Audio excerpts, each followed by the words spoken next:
Eh bien, merci d'être venu nous écouter. On est ravis de vous rencontrer. Nous, on fait partie d'un groupe de conteurs et conteuses qui s'appelle Racontarn. Et on fait chaque année un petit événement qui s'appelle le temps de dire. On prend le temps de dire. Et ce qu'on dit, ben, c'est ce que les gens nous racontent.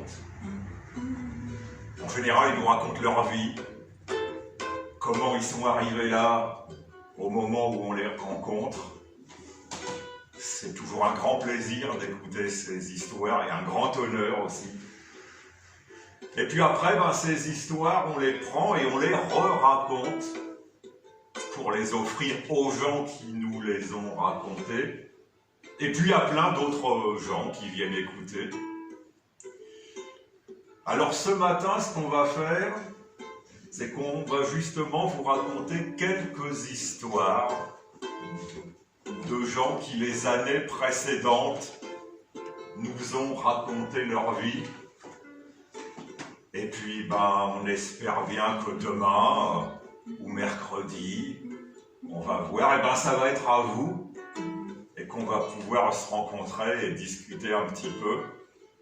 Et vendredi, on re-racontera ces histoires, ici même vendredi matin, à la même heure qu'aujourd'hui, et au Colibri, à 18h30.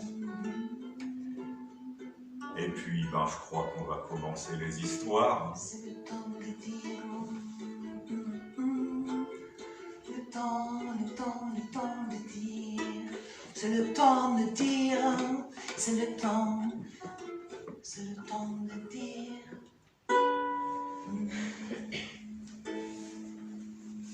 Fafou. Tout le monde va vous. Va vous. On n'a rien fait.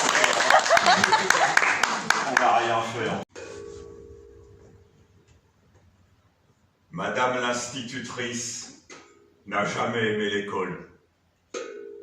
Quand elle était petite, qu'elle était enfant, sur les bancs de l'école,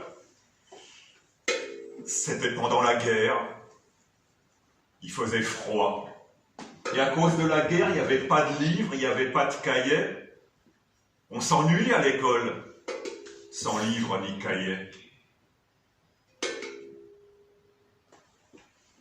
Un peu plus tard, Madame l'institutrice, qui n'était pas encore Madame l'institutrice, a été à l'internat, dans la ville d'à côté. C'était pas beaucoup mieux. Il faisait froid, à nouveau. Il fallait nettoyer les dortoirs. Et quand on était puni, il fallait nettoyer les toilettes aussi. La seule chose qui allait un peu mieux, c'est qu'il y avait les garçons. Oh, enfin, ils étaient dans leur internat à eux, hein. C'était pas mixte à l'époque.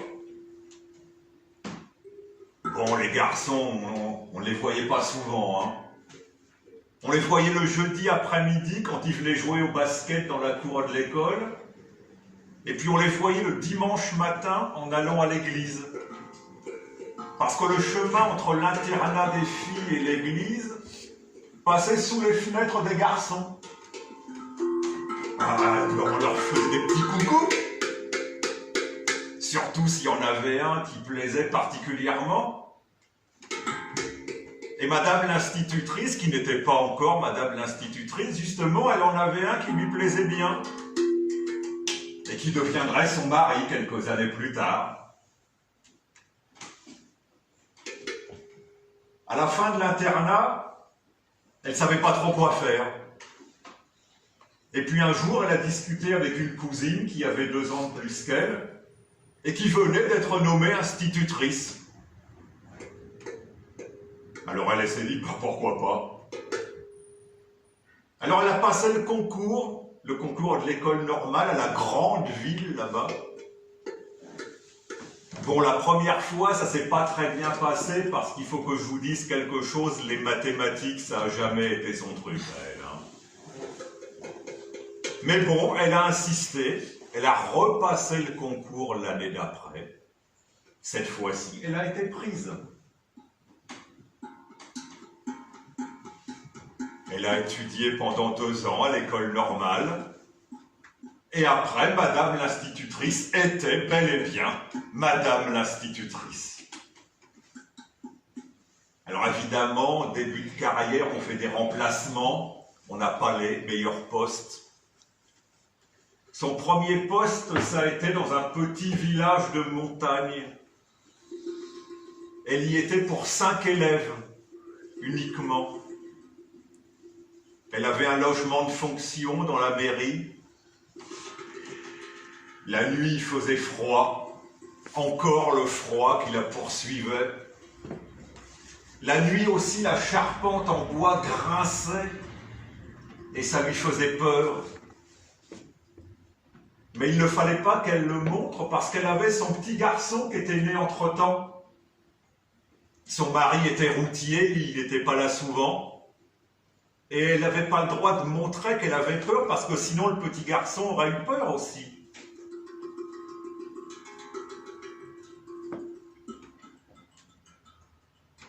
Après plusieurs remplacements, Madame l'institutrice a pu revenir à son village. Là, ça allait mieux. C'était plus tranquille. Mais malheureusement, c'est là que sont arrivées les mathématiques nouvelles. La théorie des ensembles. Et puis, pour apprendre aux enfants à lire, il y a eu la méthode syllabique. Et puis la méthode globale. Et puis la méthode mixte. Il n'y avait personne qui lui expliquait à elle comment ça fonctionnait, tout ça. Il fallait qu'elle le comprenne elle-même en lisant les livres. Des fois, le matin, elle arrivait en classe devant les enfants. Elle devait leur expliquer des choses qu'elle n'avait pas compris elle-même. C'était terrible.